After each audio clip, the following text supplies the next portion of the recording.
Let's just start with a moment of reflection. Think about this. Where in your life might you feel, well, a kind of quiet prompting, maybe a gentle nudge to step away from the usual path, to choose something different from what everyone else seems to be doing? That's a deep question to start with. It is, isn't it? It can really sit with you. And leads us right into what we want to explore today. This whole idea of intentionally choosing a life that's oriented towards God. Often called the narrow road. Precisely. Yeah. Walking that narrow road. Yeah, that phrase really resonates. It suggests that the path with the most meaning isn't always the easiest one or the most crowded. Definitely not the most crowded. And this isn't just a feeling, it's an idea with deep roots. We find it very powerfully stated in the Gospel of Matthew, Okay. chapter 7, verses 13 and 14 specifically. Right, Matthew 7. What does that passage actually tell us? Let's look closer. Well, the words attributed to Jesus are pretty direct. Yeah. Enter through the narrow gate. For wide is the gate, and broad is the road that leads to destruction, and many enter through it. Wow, okay. Stark contrast there. It is. Then it continues. But small is the gate, and narrow the road that leads to life, and only a few find it. So right away, you see this choice presented. A wide, easy-looking path that many take versus a much narrower one, a harder one maybe, chosen by fewer people. Yeah, potentially harder, certainly requiring more intention.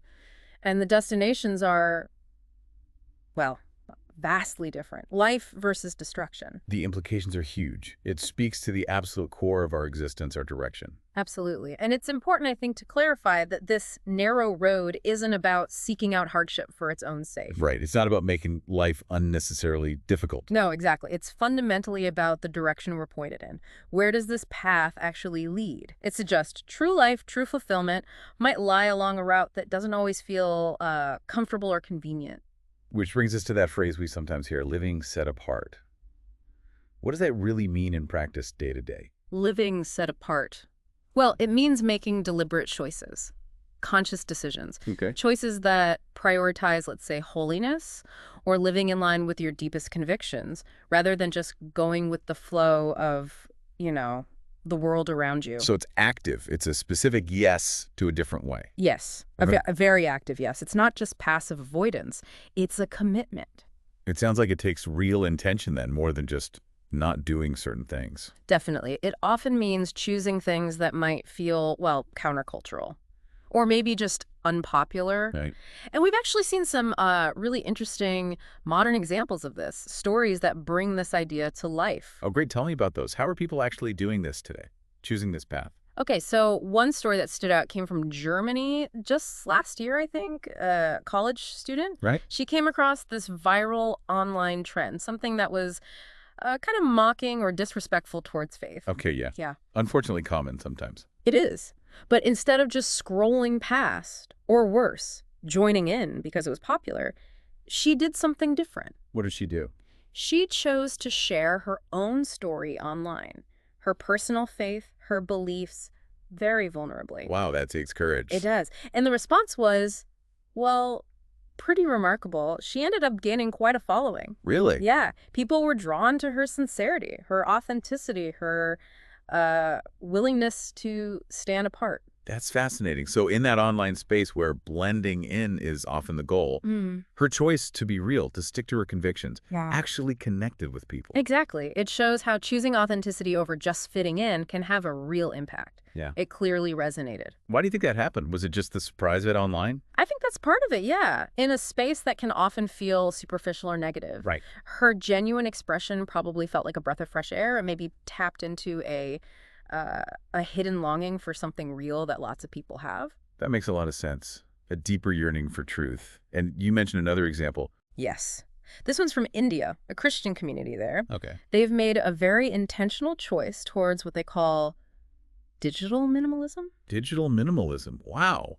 That sounds challenging in today's world. It is, in a culture absolutely saturated with constant connection, constant updates. Yeah. They've consciously decided to step back, to prioritize things like prayer, studying scripture, and actually serving their neighbors face to face in their community. That's a huge shift from how most of us live. Yeah. What's their experience been like? Do they find it isolating? Well, one person from the community said, quite honestly, that it's not easy. I can imagine. But then they added something powerful. They said it's freeing. Freeing. That's interesting. How so, do you think? Well, maybe freedom from the constant pressure, the noise, the distractions of being always online.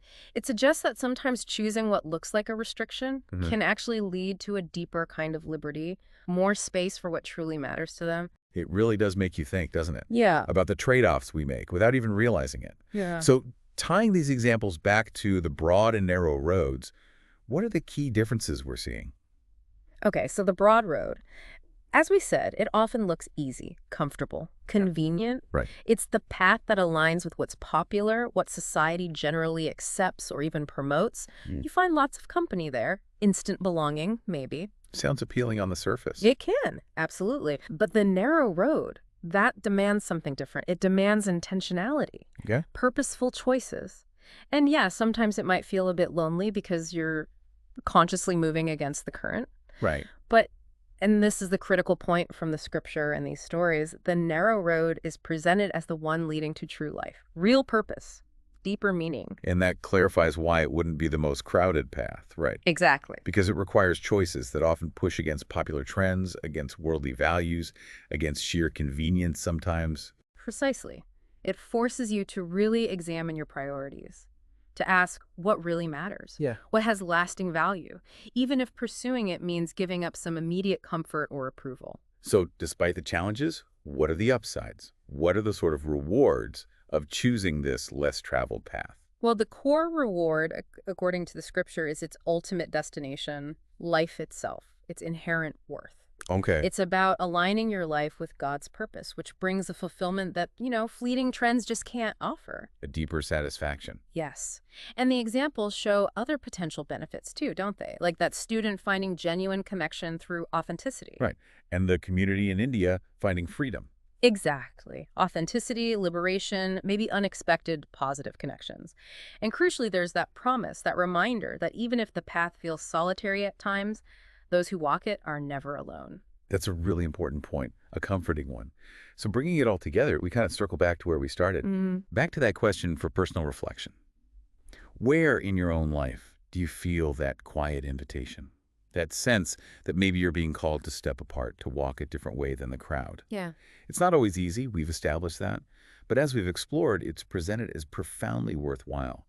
A choice leading towards a more meaningful, purposeful existence. That's the heart of it. The narrow road isn't easy. It requires intention, sometimes courage. But it's worth it. The encouragement is to find the clarity, the strength to stand firm and walk faithfully where you feel called. So as you go about your day, maybe just keep that question gently in mind. Yes. Where in your life is God calling you to stand apart and walk a different path from the crowd?